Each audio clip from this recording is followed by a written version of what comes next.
Fala galera, beleza? Então nesse vídeo aqui eu vou passar algumas dicas de como você consegue aí trabalhar com chapa inteira, como que seria o processo ali para fazer isso da melhor maneira possível. Considerando que às vezes você tem a limitação dos equipamentos que você tem para trabalhar, obviamente também considerando que na situação que você trabalha sozinho é um processo difícil. Principalmente quando a gente já começa a falar de chapa, até mesmo tipo um 9 milímetros que seja, já começa a ser difícil para trabalhar sozinho. E óbvio, a questão do aspecto do equipamento, e vale ressaltar isso, que às vezes a gente considera só assim, eu tenho uma esquadrejadeira, ela é uma esquadrejadeira que ela tem uma especificação para capacidade de corte de até 1900 milímetros ali, ou seja, que ela supostamente conseguiria trabalhar com a chapa, digamos assim, na questão da largura, que a chapa geralmente ela tem 1,85. Só que para trabalhar sozinho na maioria dos equipamentos de pequeno porte de entrada, cara, é praticamente impossível. Você precisa fazer uma série de adaptações, umas bancadas, umas mesas para possibilitar. Agora, de maneira simples, aí você já precisa partir para equipamentos que já estão adaptados para essa condição. Aí você consegue um bom resultado. Mas, enfim, até lá você tem que ir aí improvisando. Vale algumas dicas agora aqui no início do vídeo. E considere, para quem está começando, às vezes nem pensou nisso, a maioria dos lugares que eles vendem o material, eles acabam tendo ali a possibilidade de corte sob medida. Então você pode solicitar que o material ele já venha pré-cortado. Só que tem que avaliar, tá? Não é toda situação que compensa. Porque, por exemplo, tem lugares que eles cobram de 3 a 6 reais por cada corte. Então, quando é para utilizar corte, principalmente para quem está começando, é melhor solicitar que seja cortado na menor necessidade possível. Por exemplo, eu quero tirar uma tira de 50. Ok, eu mando eles, olha, me entrega material em tira de 50. E dessas tiras de 50, vamos supor que eu vou fazer tira de 30. Porque não compensa depois você pagar mais 6 cortes, 6, 7... Daria 8 cortes para cortar várias peças, ou seja, adicionaria 40 reais de custo. Então não vale a pena. Tem que considerar sempre isso. Só que essas situações do pré-corte e tudo mais é interessante quando você está comprando material e já tem a necessidade do pedido ali. Já tem o pedido, você sabe o que vai precisar fazer. Só que muitas vezes você quer estocar material, aí entra o pedido e tudo mais, a melhor alternativa é sim comprar chapas. Compra chapas, aí você vai tirando os pedaços de acordo com a necessidade, que a gente acaba pagando ali o menor valor possível. Mencionando também o que seriam condições ideais. Aqui eu vou mostrar, obviamente que para quem está começando vai ter uma limitação de equipamento. Mas o que seria o ideal, até mesmo para fazer esse processo que eu vou fazer? Uma serra de trilho. Não é barato, mas eu acho que vale muito a pena, quando for possível, investir em uma. Porque aí você já secciona ela bem retinha e tudo mais. Com a régua também, as dicas que eu vou passar aqui, dá para já sair um corte bem limpo de um lado. E depois você precisa partir para a serra para dar aquele... chegada no que você precisa, por assim dizer. Então vamos lá. Nesse processo de trabalhar dessa maneira, a gente sempre vai considerar uma margem. Então, por exemplo, se eu estou precisando de uma... Eu vou tirar dali uma tira de... Deixa eu ver aqui qual que seria o recorte aqui. Eu vou tirar ali uma tira, porque o material que eu preciso cortar aqui, ó, ele vai ter que ter 56,7. Então vamos considerar que eu fosse tirar uma tira de 60. Tirasse uma tira de 60 para depois trabalhar na serra e fazer aqui os pedaços. Então se fosse 60, eu sempre vou considerar uma margenzinha para a diferença, cerca de 1 centímetro, 1,5 centímetro. Então, olhando as necessidades de corte que eu tenho aqui no meu caso, ó, seria assim, ó. Primeiro você considera o exato. O exato. Ó, para fazer essas 3 peças, o que eu acho melhor? Eu vou cortar uma tira de 30 e depois eu corto elas com 56,7. Porque como aqui tem 1,80, vamos arredondar para 1,80. É 1,84 o exato, mas vamos arredondar para 1,80. Eu sei que numa tira de 30, com 1,80 de comprimento, eu consigo tirar essas 3 peças. Então, primeiramente, eu vou considerar aqui uma tira de 30, né? Aí ela vai ter aqui os seus 30 pelos... Vou colocar aqui, ó. Aqui é 1,84, né? Aí depois eu corto essa tira em 3 pedaços. Depois, esses outros 2 pedaços, eles também são tiras, mas são tirinhas aqui, ó, de 7,4. Que eu preciso tirar aqui, ó, 2 e mais 2. Só que somando tudo aqui, também não dá 1,80. Aqui daria 1,20, aqui mais ou menos mais 60, 1,80 também. Então, eu preciso tirar dali, ó, uma tira de 30 e uma de 7,4. Só que, óbvio, num tamanho, se eu somar os dois aqui, ainda fica fácil de trabalhar. Porque somando aqui 30 com 7, vamos arredondar, 38. Seria mais ou menos aqui os 38. Se eu tirasse uma tira de 38, daí depois na serra, eu tiro a de 30 e tira de 7,4. Aí a gente acrescenta mais a margenzinha aqui. Então seria assim, ó, trabalhando com o exato. Vai ser 56 pontos... Opa, 56,7. A gente vai tirar a tira de 30 mais 7,4 mais 1,5. Isso aqui é a margem para limpar as pontas e tirar qualquer eventual diferença na serra de bancada. Então aqui, ó, com 38,9, a gente vai arredondar aqui para 39, seria o que atende a necessidade ali para fazer esses cortes. Aí o que eu preciso considerar também adicionalmente? Eu preciso considerar o equipamento e o sentido que eu vou fazer o corte. Aqui eu vou utilizar uma serrinha de a bateria. Não necessariamente precisa, cara, mas eu vou dizer que sem fio, sem nada, também é muito prático para trabalhar. Mas se não, utilizaria, até então utilizava sempre a serrinha circular normal. Então você precisa calcular também essa diferença, tá? Mas não significa que você precisa aumentar o tamanho do pedaço que você vai tirar. A questão é como a gente vai utilizar uma régua para encostar a máquina, então ela precisa estar posicionada, no meu caso, medindo a diferença aqui entre o encosto e o outro lado do disco, 3 centímetros.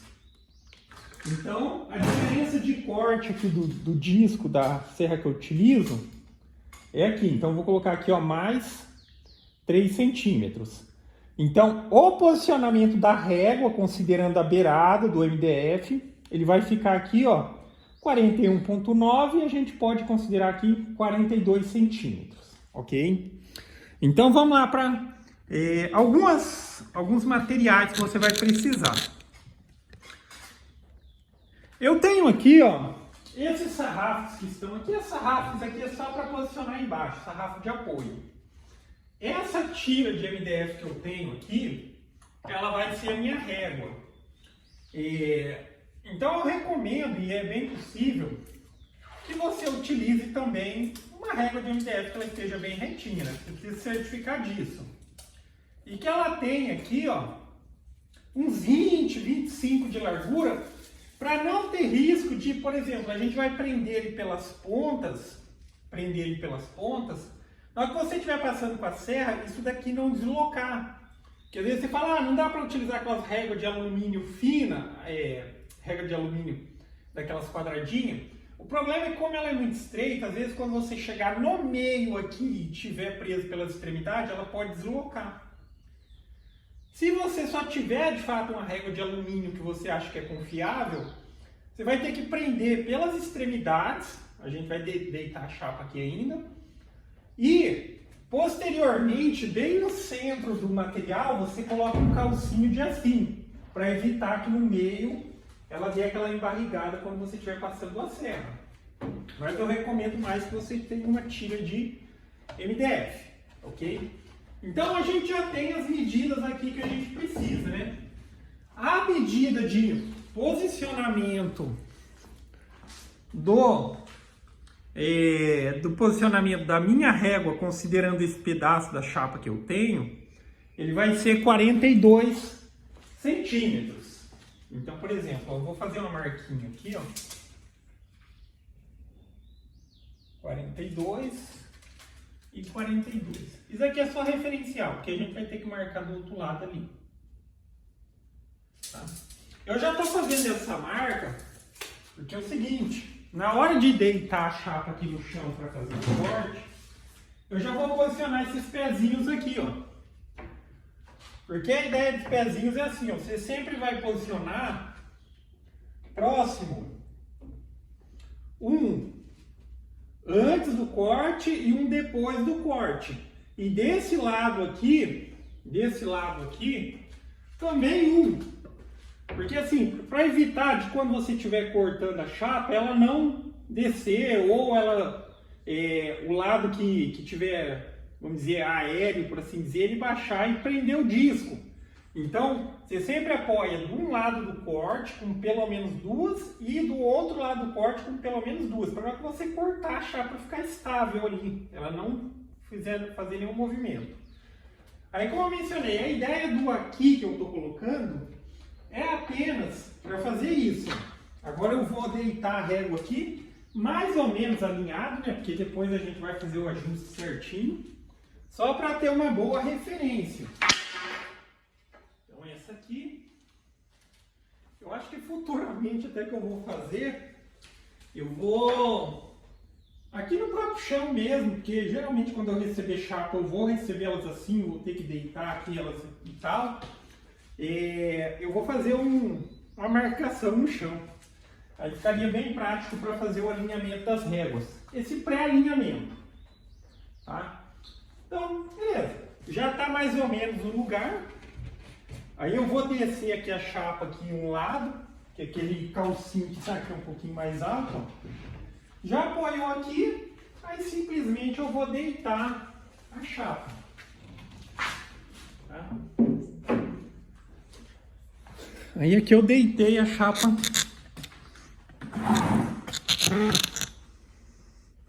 Deitei a chapa. E agora aqui a gente vai trabalhar com o exato. Mesma coisa. A marcação de ajuste da régua é 42. 42. E aqui 42. Nessa hora é bom que seja exato para a gente tirar a tira ali bem retinho. A gente já está considerando a margem de diferença para depois ter uma sobrinha para corrigir na serra. Só que eu digo que você vai tirando os pedaços tudo retinho, que se você marcar diferente ou não tiver alinhado, ela vai fugindo do esquadro ali. Porque geralmente a chapa, o corte original dela, ele é bem retinho. Então aqui, ó. Eu vou posicionar aqui em 42. Cara, se você achar até mais fácil fazer uns cavaletinhos, eu prefiro fazer assim no chão. E para prender essa régua, também fica a dica aí, ó. Dá para utilizar o que você tiver, grampo marceneiro e tal, mas esses grampos aqui, ó, não é dos melhores, tá? Mas ele é um grampo bem forte e dá para a situação aqui. E toda a questão também que eu mencionei deixa eu puxar um pouco. Toda a questão do fato dessa régua você utilizar uma tira larga, é que assim, óbvio que eu não vou prender com um grampinho só, né? Por mais que ele seja muito forte aqui, não vale a pena correr o risco da régua deslocar. Então dá para colocar bem mais do que um. Aqui você colocaria aqui tranquilamente 2, 3, até se fosse caso, mais 2 aqui no meu caso resolve. Daí eu alinho bem certinho ali e bem certinho aqui, ó. Tá vendo? Aí o aspecto desse largo é porque assim, acontece, antes eu cortava com a régua e aquelas réguas de alumínio, né? Ela deve ter uns 5 centímetros. Quando você está forçando assim, às vezes se der uma puxadinha, ela tensionar aqui, ela desloca. Se você trabalha com uma chapinha larga assim, não vai ter esse problema. Aí toda a questão do apoio. Toda a questão do apoio mencionado. Observa. Esse lado de cá, ele está com 2 apoios e o lado de lá está com 2 apoios. Para na hora que eu dividir a chapa, ela não fechar na serra ou não fazer assim. Do jeito que eu cortar ali, ela vai ficar certinho e estável. Ok? Então já está na posição e agora é só realizar o corte.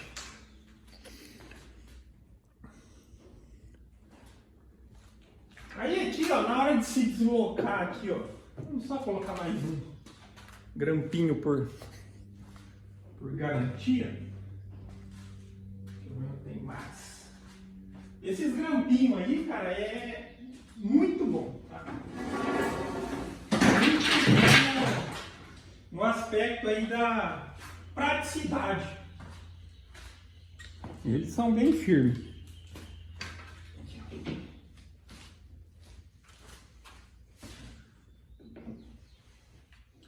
Agora não mexe mesmo.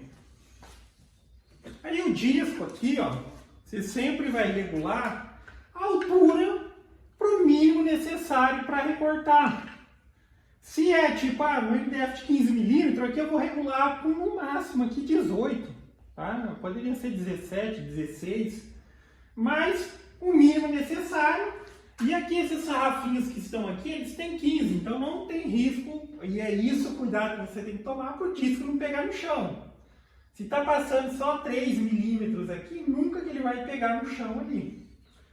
E vamos realizar o corte.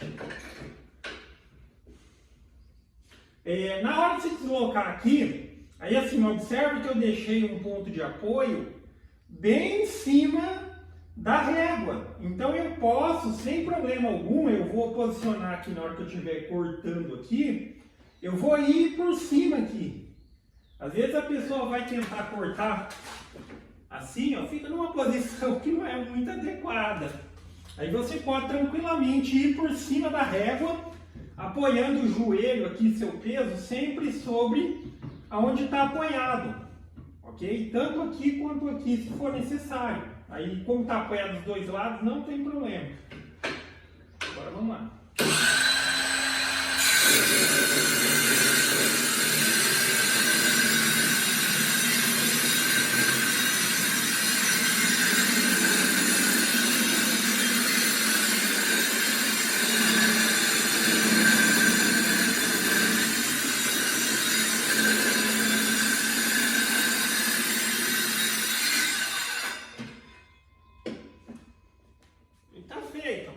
Aí aqui a situação, que nem eu falei, tá apoiado dos dois lados, cortou, ficou certinho.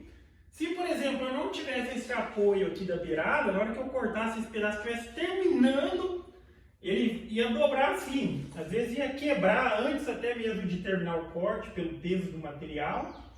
Mas aí você não tem esse problema, apoia de um lado e apoia do outro. Aí agora essa tira aqui, eu trabalho lá na serra de bancada, na serra esquadrejadeira. Só que assim, seria possível também fazer esses cortes só na serra? Sim, tá? Só que a gente tem que entender, quando a gente investe em equipamento e tudo mais, se eu tenho a possibilidade, óbvio que eu vou utilizar. Mas se não fosse, se eu não tivesse tudo mais, precisasse trabalhar dessa maneira, trabalharia também. Aí aqui eu ajustaria a questão do corte exato. Aqui a gente está sempre trabalhando com a margenzinha, mas no corte exato, a régua você tem que tirar ali no paquímetro a diferença do corte do disco. Aí você sabe, é exatamente 2,8, é exatamente 2,9 para na hora de fazer a medição de corte exato. Como aqui tem uma margem, tipo eu coloco ali 3 centímetros, eu sei que vai ter o suficiente, aí é tranquilo. Tá vendo? Porque é exatamente isso daqui, ó. A diferença do corte. Tá vendo? Por isso daqui, ó, você consegue tirar o exato. E tá vendo? Eu cortei de fora a fora com a máquina e ela tava apoiando a base aqui, aqui é onde o disco tá pegando. Aqui, ó, no caso da minha, se eu fosse considerar o exato dá 25 milímetros. 25 milímetros, ou seja, se eu quisesse tirar uma peça exata aqui de 30 centímetros, eu marcaria e faria o ajuste dessa régua com 32,5, ok? Como aqui no meu caso eu estou tirando um pedaço, mas eu vou tirar lá na régua, na serra de bancada, na esquadrejadeira, aí eu considero 3 centímetros, ok? Mas enfim, aí isso daí são alternativas, porque às vezes assim, a gente tem que improvisar. Só mostrando aqui, ó, depois vai ter vídeo no canal. Essa é a minha esquadrejadeira, é da Smartmax SM1. E tipo assim, eu já tô fazendo aqui algumas adaptações, vai ter o vídeo aí no canal, algumas adaptações para possibilitar trabalhar de maneira mais eficiente. Tanto a questão aqui da extensão na mesa fixa, extensãozinha, aqui é não vou dizer que é o protótipo, né? Porque de fato é o que vai ser utilizado, mas está em andamento ainda. Eu já estou até fazendo alguns testes, eu preciso... esse daqui que eu estou fazendo e ontem também já estava fazendo, já tem os pedidos, então a gente vai ajustando assim que possível. Mas enfim, então é isso aí. Tá? Essas dicas. Aí, pra mim é que tipo, cada um vai conhecer a sua necessidade aí do dia a dia. Mas, por exemplo, aquelas chapas ali, não é que eu deixo elas ali. Seria perfeito se aquela parede desse certinho ali. Até daria ali, mas tem o vitrô e tem o motor do portão. Mas se tivesse um lugar para poder deixar elas posicionadas dessa maneira, seria perfeito. Mas para minha necessidade, todas essas chapas que estão aqui, eu vou dividir elas no meio, que aí já fica bom para mim. E elas divididas no meio aqui, eu quero fazer as adaptações ali na serrinha para conseguir trabalhar com elas, ok? Por exemplo, um pedaço que nem esse, eu quero conseguir colocar ali e trabalhar, fazer os cortezinhos já direto nela. Só que a minha serra e a maioria das serras quadrejadeiras menores, as de entrada, por mais que elas tenham a condição ou permitam trabalhar com a chapa e tal, você precisa fazer algumas adaptações nela para trabalhar sozinho, ok? Mas é isso, galera. Então, gostou do vídeo? Dá um joinha, se inscreve no canal, que em breve estarei postando mais vídeos. E em breve também já vai estar o vídeo ali do processo de adaptação que eu considerei e como vai ficar também. Falou!